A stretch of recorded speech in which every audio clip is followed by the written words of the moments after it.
1 ലക്ഷം കോടി രൂപയുടെ വികസനം കിഫ്ബിയിലൂടെ ധനലഭ്യത ഉറപ്പാക്കി കേരള സർക്കാർ. കിഫ്ബി. പത്തനംതിട്ട ജില്ലയുടെ മുഖച്ഛായ മാറ്റിമറിച്ച വികസന പ്രവൃത്തികൾക്ക് കിഫ്ബി വഴിയൊരുക്കി. കോടിക്കണക്കിന് രൂപയുടെ നിർമ്മാണ പ്രവൃത്തികൾ ജില്ലയിലുടനീളം ഇതിനോടകം പൂർത്തിയാക്കാൻ കിഫ്ബിക്ക് കഴിഞ്ഞു. പല പ്രോജക്റ്റുകളും അന്തിമഘട്ടത്തിലെത്തി. നഗര മലയോര മേഖലകളിൽ കിഫ്ബിയുടെ സംഭാവന തലയെടുപ്പോടെ ഉയർന്നു നിൽക്കുന്നു.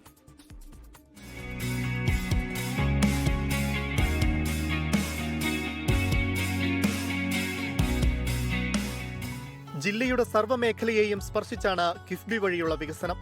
ആരോഗ്യം, വിദ്യാഭ്യാസം, ഗതാഗതം, കായികം തുടങ്ങി അടിസ്ഥാന മേഖലകളിലെല്ലാം കിഫ്ബിയിലൂടെ ജില്ല മാറ്റത്തിന്റെ ചിറകിലേറി. 1500 കോടി രൂപയുടെ വികസന പ്രവൃത്തികൾ അടൂർ നിയോജക മണ്ഡലത്തിൽ മാത്രം പൂർത്തിയായി. അടൂർ ജനറൽ ആശുപത്രിയും പുതിയ അഗ്നിരക്ഷാ നിലയവും കോടതി സമുച്ചയവും ഉടൻ പുതിയ കെട്ടിടത്തിലേക്ക് പ്രവർത്തനം ആരംഭിക്കും.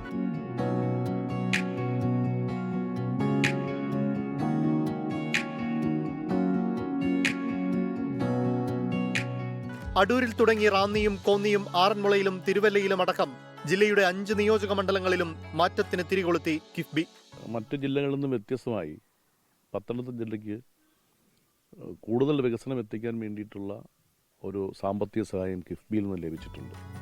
ജില്ലയുടെ കായിക സ്വപ്നങ്ങൾ സാക്ഷാത്കരിക്കാൻ പത്തനംതിട്ട സ്റ്റേഡിയം 50 കോടി രൂപ ചിലവിൽ നിർമ്മിക്കുന്നു. ഇതും അന്തിമഘട്ടത്തിലെത്തി. 75 കോടി രൂപയുടെ അബാൻ ഫ്ലൈ ഓവറും അതിവേഗം പൂർത്തിയാകുന്നു. ഇതോടെ നഗരത്തിലെ ഗതാഗതക്കുരുക്കിനും പരിഹാരമാകും.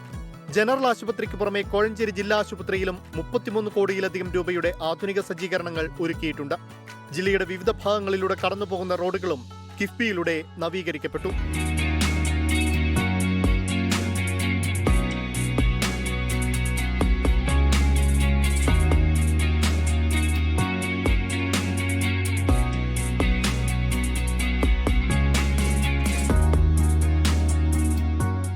വിദ്യാഭ്യാസ മേഖലയിൽ ഇലന്തൂർ ഗവൺമെന്റ് കോളേജിന് 33.26 കോടി രൂപയുടെ പുതിയ കെട്ടിടം. കടമ്മനട്ടിയിലെ സ്കൂളുകളിൽ അത്യാധുനിക ലാബുകളും ക്ലാസ് മുറികളും ഒരുങ്ങി. പമ്പാ നദിക്ക് കുറുകെ നിർമ്മിക്കുന്ന കോഴഞ്ചേരി പാലം കിഫ്ബി വികസനത്തിലെ ശ്രദ്ധേയമായ മുഖം.